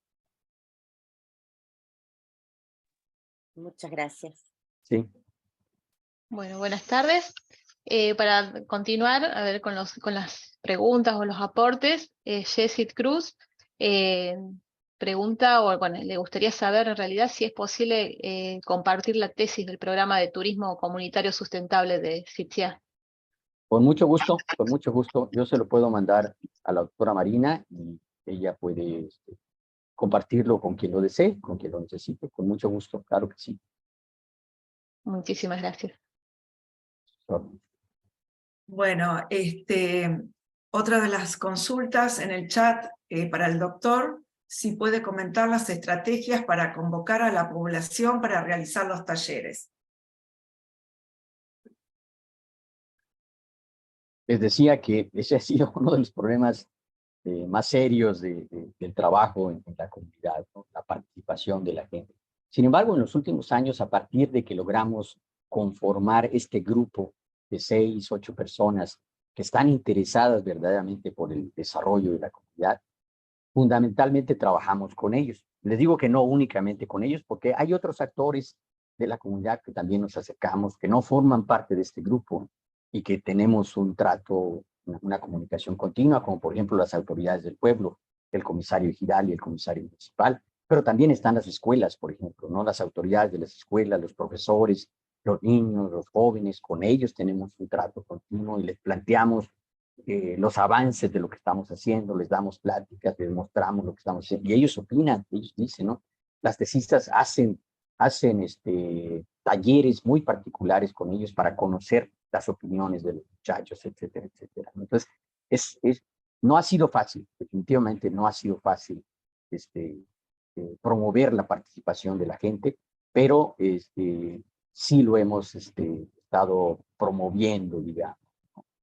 No sé si era esta la intención de la pregunta, pero sí es algo que hemos estado haciendo. Sí, puedo agregar, perdón, Claro, puedo claro, agregar algo adelante. respecto a eso, porque nosotros en el INTA trabajamos con, como le contaba al principio, ¿no? Nosotros acompañamos, somos una red de técnicos que acompañamos experiencias asociativas, comunitarias, ¿no? De turismo rural. Y uno de los ejercicios, digamos, uno de los procesos más complejos es todo lo que tiene que ver con el fortalecimiento organizativo o este fortalecimiento endógeno, ¿no? Porque es lo que le va a dar después la sostenibilidad a cualquier propuesta. Es todo un desafío y por lo general es lo que más tiempo lleva y más estrategias y creatividad, ¿no? Para poner en práctica, para lograr esa continuidad de la participación, la consolidación de esa organización bueno, en nuestro caso quizás son productores, artesanos, bueno, hay como ese entramado más complejo. Pero sí, claro, coincido, por eso también le preguntaba, porque suelen ser procesos largos, complejos, y que requieren de mucha, como de pensar distintas estrategias para lograrlo. Así es. De hecho, nosotros hemos implementado dos estrategias básicas. Una es el trabajo directo tanto con los artesanos como, por ejemplo, con el museo comunitario. Es un museo vivo, que es un museo que promueve las tradiciones del pueblo, etcétera, etcétera, y los acompañamos y los ayudamos a realizar diferentes actos, ¿no? Por ejemplo, aquí en México, el Día de Muertos, que es en fines de octubre, principio de noviembre, es un evento muy importante para la sociedad mexicana en todos los estados. Y entonces en cada comunidad se hace, vaya, no igual, pero es importante esos días. Son 2, 3 días que son muy importantes. Y entonces en la comunidad el museo organiza eventos, ¿no? Por ejemplo, a veces concursos de altares, qué grupo, qué familia hace su altar. Porque la elaboración del altar tiene todo un simbolismo, ¿no? Que tiene que ver con la cultura. Entonces, lo hemos hecho con ellos y muchas otras actividades, como por la que yo decía de la celebración del Día Mundial del Artesano que hicimos este año y que tratamos de que se repita cada año, ¿no? Lo vamos a seguir haciendo, acompañando. Pero por otro lado, también está el trabajo con los niños y con los jóvenes, porque pensamos que las mentes de los niños y los jóvenes son más abiertas, como que es relativamente más fácil tratar de impulsar ciertas maneras de pensar, ciertos valores, por ejemplo, el trabajo colaborativo. Entonces, con los artesanos y con la gente mayor, es difícil, por ejemplo, trabajar la parte organizativa tratando de abrir una cooperativa, por ejemplo, es muy complicado, ¿no? No lo hemos hecho, ¿no? Pero con los niños sí. Entonces, ahorita, por ejemplo, el semestre pasado se trabajó con los niños de tercero de secundaria. Toda la parte teórica se le dieron una serie de pláticas sobre las cooperativas. ¿Qué son las cooperativas en el mundo, en México? ¿Cómo trabajan? ¿Cómo operan? ¿Cuáles son sus rasgos? Etcétera, etcétera. Pero este semestre a ese mismo grupo se está trabajando con ellos ahora la formación de cooperativas. Entonces, en equipos están formando cooperativas ellos y poniéndolas a trabajar, ¿no? Sobre todo sobre temas ambientales y sobre temas turísticos. Entonces, esa es la idea que nosotros tenemos. Bueno, dentro de 3, 4 años, esos niños de 14, 15 años, pues ya van a ser adultos jóvenes que van a empezar a tomar decisiones sobre qué hacer, si van a seguir estudiando, si van a trabajar en un taller, etcétera. Y entonces me parece, o nos parece que son importantes el trabajar estos valores y estas maneras de ver la vida, el desarrollo comunitario, etcétera, etcétera, de otra manera, ¿no? A través de las ventajas que tiene una cooperativa, ¿no? El fomento de otros valores. Y eso es lo que estamos haciendo.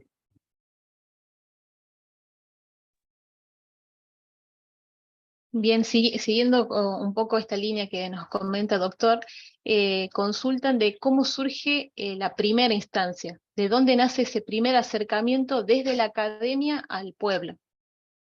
Ok. Por lo que yo he leído en la literatura, los casos que yo he revisado, predominan los casos en donde agrupaciones de productores, por ejemplo, a veces se acercan a una universidad buscando apoyo para realizar algún proyecto específico, para resolver algún problema que tienen las comunidades. Normalmente es así. En este caso no fue así. En este caso, yo asistí una vez a la Feria Tunich, que es una feria artesanal que se hace cada año ahí en Sitiá, que la organiza el ayuntamiento de la ciudad, porque es la única comunidad de las 47 que les decía yo, que en donde la actividad artesanal es la actividad dominante. Prácticamente aquí en Yucatán se conoce a Sitiá como un pueblo artesanal. Y entonces una vez fui con mi familia a visitar la feria, a divertirnos un poco, y ahí se me ocurrió la idea. Bueno, en mis clases, en mis cursos, yo trabajo este tema que les mencioné hace un rato, de economía del conocimiento, sociología del conocimiento, etcétera, y siempre me interesó el tema de las redes de conocimiento. Y dije, ¿por qué no crear una red de conocimiento si yo trabajo en una institución educativa? Y aquí, platicando con algunos artesanos que estaban ahí, pues me hablaban de los problemas que ellos tienen de comercialización, en la producción, en los insumos, etcétera, etcétera. Y dije, bueno, pues yo creo que nosotros podríamos apoyarlos.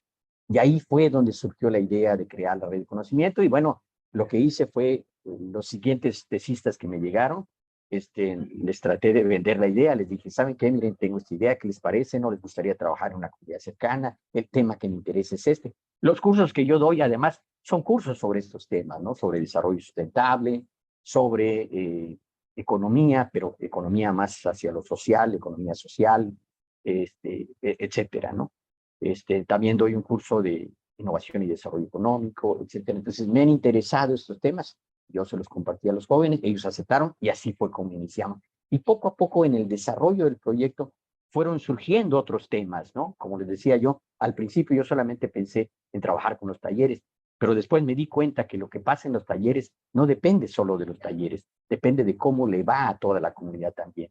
Y ahí surgió la idea de hacer un plan comunitario porque no es algo común en Yucatán y en casi todo México. He buscado en la literatura académica en planes de desarrollo comunitario y casi no hay, o sea, son muy escasos los planes de desarrollo comunitario, casi no se hacen.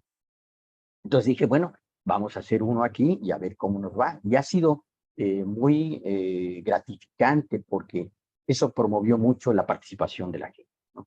Y derivado del plan de desarrollo, bueno, surgieron otros temas, como por ejemplo, hace 2 años trabajé con uno de mis tesistas de hacer un diagnóstico del desempeño energético en los países. Eso no lo tenía yo contemplado inicialmente, ver la posibilidad de utilizar las energías renovables, la energía solar, la energía eólica a nivel comunitario, plantear un proyecto de energía comunitaria, etcétera, etcétera. Lo trabajamos ahí en el proyecto. Y luego salió también todo el turismo comunitario. Entonces, así es como se desarrolló este proyecto en particular. Gracias, profesor.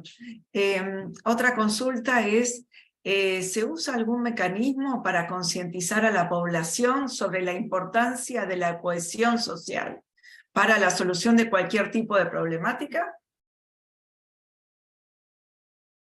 Pues el mecanismo que hemos utilizado es este diálogo que he mencionado tanto con los adultos como con los jóvenes y los niños, ¿no? Particularmente con los adultos, nosotros dimos hace ya, poco antes de la pandemia, dimos un curso cuando empezamos a identificar quiénes eran los líderes naturales del pueblo. Y una vez que los identificamos, los invitamos a un curso. Se me ocurrió este curso de liderazgo comunitario para la sustentabilidad, y trabajamos este curso durante un año más o menos, a veces sesiones semanales, a veces sesiones cada 2 semanas, etcétera. Invitamos a profesores de la universidad de aquí, la universidad local, algunos antropólogos, otros profesores de aquí del posgrado también ayudaron. Otros temas los dimos con mis tesistas, yo di algunos temas, pero ahí lo que intentábamos era precisamente mostrar la posibilidad de un desarrollo distinto al desarrollo dominante. Veíamos temas relacionados con las problemáticas que se dan en México y en gran parte del mundo sobre el uso de los recursos naturales, sobre las formas organizacionales, sobre el fomento de este sentido de comunalidad, la construcción del sentido de comunalidad, la cohesión social, la solidaridad no solamente social, cultural y con el medio natural también. Entonces, esos son los temas que hemos manejado con ellos, y obviamente pensamos que en la medida en que lo manejamos con ellos y lo manejamos con niños también, con los jóvenes de la secundaria, pues ellos también de alguna manera lo platican y lo difunden con otras personas. Y esa es la forma como nosotros lo hemos hecho. Gracias. Otra consulta que le hacen, doctor, es el comienzo del desarrollo del programa de turismo comunitario, si se lo llevó a cabo desde algún área municipal o desde instituciones educativas, y si costó el arranque o la comunidad se sumó fácilmente al programa. Bueno, no hemos tenido apoyo de autoridades municipales. De hecho, cuando trabajamos el tema del plan de desarrollo comunitario, nos acercamos al ayuntamiento. Aquí en Mérida, dentro de la estructura del ayuntamiento, hay una dependencia que es el Instituto Municipal de Planeación. Ellos son los que se encargan de la planeación del desarrollo en todo el municipio. Nos acercamos con ellos y les planteamos el trabajo que estábamos haciendo en la comunidad. Tuvimos muchas reuniones con ellos donde les planteamos el problema, discutíamos todo esto. Muchísimas reuniones tuvimos, inclusive al principio en sus propias instalaciones y en otras ocasiones en Sitiá, en el pueblo, en la comunidad, para incluir a la gente, a la población también en estos debates. Sin embargo, la respuesta fue práctica. La respuesta en el discurso fue que estaban de acuerdo, fue que les parecía bien, que se sumaban, que iban a ver la manera de apoyar, etcétera. Pero ya en concreto realmente no hicieron nada. Se vino también la pandemia, se complicaron las cosas, pero no hubo una respuesta realmente. Nosotros les teníamos propuestas concretas de atender varios de los problemas que está enfrentando el pueblo, ¿no? Y no hicieron prácticamente nada. Entonces lo que nosotros optamos fue, ¿cómo podemos continuar con el proceso de desarrollo comunitario sin depender de las autoridades? Buscando recursos de nosotros mismos, particularmente en el caso del trabajo académico, del costo del proyecto. Pues mis tesistas son becarios de una institución del gobierno federal, que es el Consejo Nacional de Ciencia y Tecnología, que da becas a muchos estudiantes que quieren hacer posgrados en ciertas instituciones que tienen ciertas características. Entonces, nosotros estamos registrados en un padrón que tiene el CONACYT, y que nos piden cumplir con ciertas características, las cumplimos, y entonces eso nos da derecho a que nuestros estudiantes sean becarios, tienen una subvención, tienen una beca, y entonces eso los hace estudiantes de tiempo completo. Eso los hace entonces que tienen además que participar en los proyectos de investigación de los profesores. Y entonces ahí es donde yo encuentro el recurso, que es fundamentalmente el tiempo y el trabajo que los muchachos hacen, ¿no? Y obviamente bajo la dirección de los profesores, en este caso, pues es el proyecto que yo dirijo. Y entonces yo les voy proponiendo los temas y acompañando en el desarrollo de los proyectos, sugiriéndoles lecturas, revisando todo continuamente. Yo tengo una sesión cada semana con cada uno de mis tesistas. Yo tengo 4 tesistas de maestría de manera permanente. Generalmente 2 están en primer año y 2 en segundo año, y cuando salen los 2 de segundo año entran otros 2, y continuamente tengo 4 tesistas. Es mi principal recurso con el cual yo desarrollo el proyecto, pero realmente en alguna ocasión también lo sometí a alguna alguna instancia de financiamiento que tenemos aquí en el Tecnológico de Mérida. El Tecnológico de Mérida pertenece a otra institución, que es el Tecnológico Nacional de México, que es a nivel nacional, y que periódicamente saca convocatorias de apoyo para investigación. En una ocasión, hace algunos años, me apoyaron para parte de este proyecto, se sometió, dieron un financiamiento que lo utilicé para mejoras del pueblo, ¿no? Hicimos varias cosas en las escuelas, en el edificio municipal, en el parque, o sea, hicimos una cantidad de cosas con el financiamiento que recibimos, ¿no? Entonces, es la forma como hemos trabajado, apoyándonos en otras instituciones, por ejemplo, la universidad local, la universidad estatal, la UADY, nos ha apoyado con trabajo también de profesores y de estudiantes. La sede de la Universidad Nacional, de la UNAM, también nos estuvo ayudando para hacer estudios de la calidad del agua del cenote, que por cierto está incompleto los resultados, nos dieron resultados el año pasado de unas muestras que se tomaron, pero falta todavía los segundos resultados de otra muestra que nos los han dado, pero nos están apoyando. Y así, entonces, la red de conocimiento se crea a partir de ir tocando puertas en diferentes instituciones e ir construyendo nodos para que esta red crezca. Y entonces, en un principio yo pensaba que la red iba a ser entre el tecnológico y Sitiá, y los artesanos de Sitiá, pero que conforme ha estado avanzando el proyecto me he dado cuenta que a pesar de que el tecnológico tiene varias carreras de licenciatura y posgrado, somos insuficientes. Hay muchos problemas que no podemos atender nosotros y tengo que acudir a otras instancias, ¿no? Afortunadamente he encontrado apoyo de muchas instituciones, he encontrado apoyo. Y así es como he trabajado. Gracias, doctor Sarmiento. Sí. Otra pregunta. ¿Existe en todos estos procesos una definición subyacente de comunidad? ¿Cuál es en una sociedad urbanizada actual? ¿Es en realidad una discusión ideológica o una forma de vida? No sé si la leí bien. Es una pregunta difícil esa, es una pregunta interesante. Yo creo que son ambas cosas, porque no creo que a veces en reuniones con académicos, en congresos, etcétera, a veces escucho puntos de vista de diferentes investigadores, de antropólogos, etcétera, que aquí en México a veces tienen una idea romántica de las comunidades, ¿no? Yo no creo en ello. Yo me doy cuenta por el trabajo con esta comunidad de cómo el modelo de desarrollo dominante está presente en esa comunidad, en las mentes, en las acciones, en las conductas de las personas, está presente. Pero al mismo tiempo también está presente otra forma de ver la vida, otra cosmovisión. También están presentes las tradiciones, también están presentes otras maneras de entender el uso de los recursos naturales, por ejemplo, ¿no? Entonces, la comunidad es resultado de esta pugna de dos modelos de desarrollo. El modelo de desarrollo imperante y el modelo de desarrollo que resulta de la cultura local, de los saberes, de las tradiciones, etcétera, de cómo han vivido durante cientos o miles de años esas comunidades. Y que, desgraciadamente, me parece que en el caso de Sitiá yo lo veo, es una realidad, lo he leído también en artículos que he revisado, cómo el modelo imperante obviamente va ganando terreno cada vez más. Yo lo veo en Sitiá, por ponerles un ejemplo, el caso de la lengua maya. La lengua maya está tendiendo a desaparecer, o sea, cada vez son menos las personas que hablan lengua maya.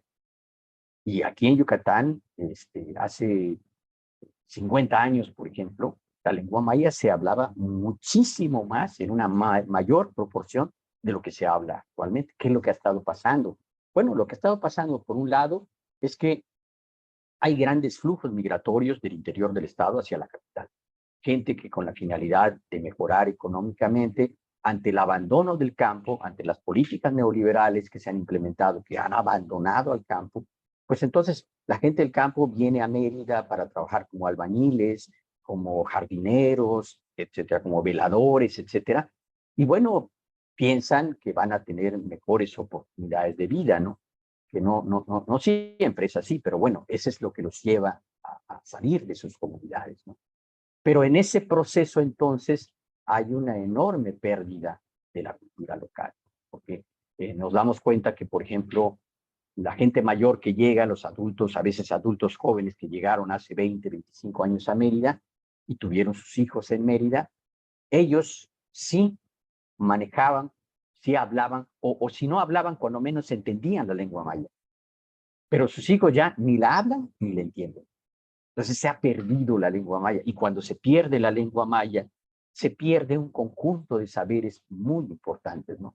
Por ejemplo, en el ámbito alimentario. Muchas comidas, yo recuerdo de niño, algunas comidas, algunos guisos que mi mamá nos daba y que hoy día ya no se acostumbran a hacer. Se han ido perdiendo también eso. En parte en Sitiá, el trabajo de mi última tesista ha estado mostrando eso, ha estado buscando ella gente mayor que, que tenía esas tradiciones, ¿no? Por ejemplo, el acudir a la herbolaria, por ejemplo, para atender los problemas de salud, es una práctica que está tendiendo a desaparecer, ¿no? Los llamados hierbateros, aquí le llaman así, a la gente que conoce, que sabe de la utilización de las plantas medicinales, pues ya casi no hay. En el pueblo ella encontró uno y lo entrevistó y estuvo conversando y bueno, hablando de qué ha pasado con ese proceso y la gente, por qué ha abandonado. Bueno, lo ha abandonado porque ahí está el modelo dominante, donde está la televisión, están los medios que están diciendo, si tienes resfriado, tómate esta pastilla, y si tienes diarrea, tómate esta otra pastilla, etcétera, etcétera, ¿no? Entonces todo eso va influyendo, ¿no? Los medios de comunicación, las redes sociales, etcétera, etcétera. Entonces ese es un proceso muy fuerte que está limitando y empujando, tendiendo a desaparecer a la cultura local, debilitando a la cultura local. Sin embargo, la cultura local se resiste, ¿no? Y vemos en la comunidad cómo hay esfuerzos de recuperación de las tradiciones, por ejemplo. Y es ahí donde la academia entonces tiene un papel importante para identificar esos procesos y tratar de recuperarlos, ¿no? Porque tienen una importancia fundamental en la construcción de esta comunalidad. Gracias, doctor. Bueno, continuando con el chat, Marina nos dice que imagino que debe ser necesario recursos para llevar adelante las acciones del programa. ¿Con qué fuentes de financiamiento nacionales e internacionales cuentan? Recién, doctor, usted se refería también, ¿no? A los becarios, pero digo, por ejemplo, hay procesos como la gestión del museo, que a lo mejor requieren de otro tipo de recursos, y bueno, eso, sí, si ustedes además buscan fuentes de financiamiento internas, externas, ¿cómo es eso? Ok, en el caso de nosotros como académicos, les decía yo que el CONACYT es nuestra principal fuente de financiamiento porque es la que nos da a los becarios cada año. Entonces, en nuestro posgrado entran aproximadamente, somos 10 profesores, entre 8 y 10 profesores somos, a veces sale uno, entra uno, etcétera. Y tenemos ingreso anual, entra la generación una vez al año y entran aproximadamente entre 15 y 20 jóvenes, entran. Hay un proceso de selección, etcétera. Y esas son, la mayor parte de los chavos, no todos, pero la mayor parte de los jóvenes aspiran a la beca. Hay 2 o 3 en cada generación que no quieren la beca porque pueden hacer la maestría trabajando. Ellos son gente que tiene un empleo y que no quiere dejar su empleo, porque los becarios se requiere que sean de tiempo completo y se les pide que entonces no pueden trabajar, no pueden tener otro empleo, tienen que dedicarse de tiempo completo. En ese sentido, las becas nos dan esta posibilidad. Les decía también que hay posibilidades de financiamiento, pero por las características que tiene el proyecto, no ha sido fácil conseguir fuentes de financiamiento. Es un proyecto multidisciplinar, no, no cae fácilmente dentro de los criterios de los financiadores, ¿no? Yo he metido a convocatorias, he sometido diferentes proyectos y difícilmente, sí he conseguido algo de apoyo, ¿no? Sí, en todos estos años he conseguido algo. En el caso particular de la comunidad, la mayor parte del trabajo que se hace es voluntario. Por ejemplo, en el caso del Museo Comunitario, son gentes de la comunidad. Este museo comunitario lo promovió este líder que les platicaba yo, que es el presidente de la Asociación de Artesanos de Madera, don Secundino se llama él. él realmente, él promovió el museo hace algunos años y con gente conocido, con amistades de él, les propuso la idea y bueno, solicitaron un espacio al comisario. Les mostré una fotografía del edificio de la comisaría, que es, digamos, el edificio de la autoridad del pueblo, ¿no? Ahí están las dos comisarías en cada extremo, la comisaría municipal y la comisaría ejidal. Y tiene una serie de espacios ahí, muchos de ellos abandonados. Y entonces ahí solicitó él un espacio para el museo, se lo autorizaron y ahí está el museo. Ahí está ubicado. Es un espacio pequeño, es una habitación nada más. Pero bueno, la idea es, ahorita con el plan de desarrollo que se está haciendo, el tesista Vianney López está planteando el futuro crecimiento del museo, ¿no? No solamente en términos de espacio, no solamente físicos, sino en términos de las actividades que desarrolla el museo. El museo no solamente muestra la artesanía, sino también interactúa con el pueblo y trata de fomentar esta recuperación de la cultura, ¿no? En un sentido amplio. Y entonces ellos trabajan fundamentalmente, y no es particularmente el caso de Siquia, por lo que nos hemos dado cuenta, o sea, tenemos contacto con esta red de museos que hay a nivel del estado de Yucatán, hay como unos 10, 12 museos comunitarios en Yucatán, y a nivel nacional también hay otros museos, y a nivel internacional de Latinoamérica hay muchos museos comunitarios, seguramente en Argentina también los hay, ¿no? Y la mayoría de estos museos comunitarios operan con trabajo voluntario. O sea, no hay dinero para pagarle a nadie. Sí, a veces consiguen fondos, donativos, etc. Por lo que nosotros nos hemos enterado, lo que hemos leído, lo que hemos platicado, ahora con el benchmarking que hizo Vianney, se fue a otros municipios a conocer esos otros museos y se dio cuenta que trabajan igual que en el caso de Siquia. Son voluntarios y las piezas que tienen son donativos de la gente. Pero en la medida en que esos museos operan por la gente, en esa medida entonces son museos vivos, son museos de los que la gente está orgullosa, ¿no? Y hacen cosas para mejorar el museo, ¿no? Entonces, ese es el caso de Siquia. Entonces, no hay recursos. A veces, por ejemplo, el año pasado, recuerdo que el ayuntamiento, como el ayuntamiento de Mérida es el que organiza la Feria Tunich, que se hace cada año, porque también un poco los viste a ellos como políticos, ¿no? Es una feria grande en donde invitan a artesanos de otras partes del país, vienen artesanos de Jalisco, de Oaxaca, de Puebla, etcétera, ¿no? A mostrar sus artesanías. Dura 10 días la feria y ahí todo lo costea el ayuntamiento, se gasta algunos millones de pesos allá. Entonces, en ese contexto, le pareció bien al ayuntamiento darle una manita de gato al museo comunitario y ahí mandó a unas gentes a pintarlo y cosas así, ¿no? Pequeños apoyos que ha dado el ayuntamiento, pero nada más. O sea, no ha habido, por ejemplo, un interés genuino del ayuntamiento para hacer una propuesta museográfica nueva, la creación de nuevos espacios, meterle dinero en serio, hacer un programa como nosotros lo estamos haciendo con ellos, un programa de desarrollo a corto, mediano y largo plazo del museo, ¿no? Y nosotros lo hemos hecho con la gente, no con la idea de nosotros, ¿no? ¿Qué es lo que ustedes quieren?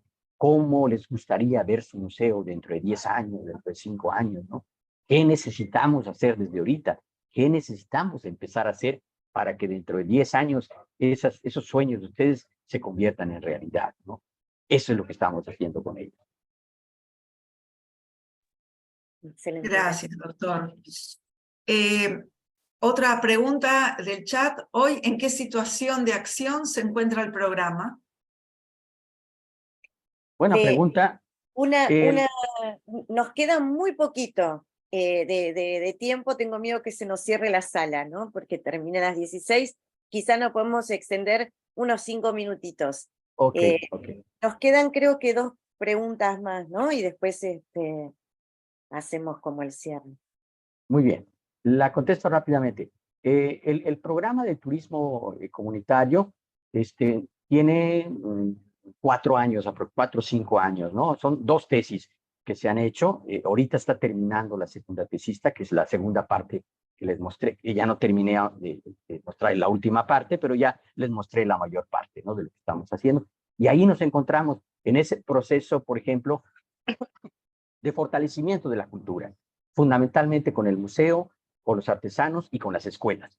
Ahí es donde estamos trabajando, con las escuelas particularmente. Lo que a mí me da mucho gusto y me alienta, y creo que es un granito de arena importante que estamos poniendo, es el trabajo de las cooperativas, la formación de cooperativas, porque esto del trabajo de las cooperativas, fundamentalmente, y yo lo veo en términos de generar nuevos valores de trabajo colaborativo y de cómo se ve el progreso, el desarrollo del pueblo, qué entendemos, cómo lo vemos con las ideas de ellos, pero contrapunteándolas también, ¿no? Porque obviamente los niños también están en las redes sociales, los niños ven películas, los niños quieren ser también como las imágenes que ven del extranjero, etcétera, etcétera. Pero por otro lado también tienen la herencia de sus padres, de sus abuelos, también ven el pueblo, también se sienten orgullosos de las artesanías y se da esa lucha interna que todos tenemos, ¿no? En algunos casos más, en algunos casos menos.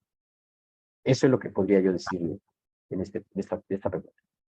¿Cuál sería la Bien, siguiente? sí, gracias, doctor. Vamos por la última pregunta del chat. María Isabel, que pregunta si se realizan presentaciones de los resultados de las investigaciones en la comunidad, Leticia. Sí, se realizan de diferentes maneras. Por ejemplo, se realizan con el grupo este que les platiqué, el Comité de Turismo, se realizan con las autoridades también y se realizan con las escuelas. Con las escuelas sistemáticamente los jóvenes, los tesistas, van presentando sus avances de investigación cada año. Tenemos muy buena relación estrecha con la primaria y la secundaria y nos dan un espacio de algunos días para ir presentando estos avances. Entonces, para que los niños conozcan qué es lo que estamos haciendo y qué resultados tenemos, qué avances se tienen, etcétera, etcétera, ¿no? Entonces sí se hace con con estos ámbitos de la comunidad. Bueno, muchísimas gracias, doctor. La verdad, muy interesante. Siempre es muy enriquecedor escuchar el trabajo de otros colegas que abordan la misma temática. Así que le agradecemos muchísimo la generosidad de compartir todo este tiempo, ¿no?, que nos ha dedicado a nosotros. Y yo también quería contarles que, bueno, María Isabel, que estuvo leyendo las preguntas, Isa, no sé si querés levantar la manito, Julia Perea, son parte del equipo de investigación, del equipo de gestión, de la red estratégica de conocimiento. Somos muchos, somos unos cuantos. Así que, bueno, la idea es continuar con estos espacios y esta jornada está grabada, lo mismo que la de Marisela, así que cuando la terminemos de procesar, se las vamos a acercar a todos los que participaron hoy, para que la tengan. Va a estar colgada también en YouTube para que la puedan después difundir. Y bueno, yo les quería pedir si podían prender las cámaras, así hacemos una foto como final antes de despedirnos.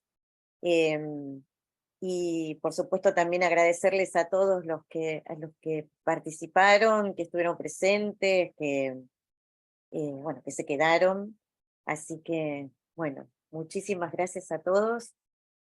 Los esperamos también para la próxima conferencia, que va a ser el 28 de junio, con Jordi Gascón, que trabaja, que es un investigador, es español, digamos, pero de Barcelona, pero su trabajo es sobre turismo comunitario también.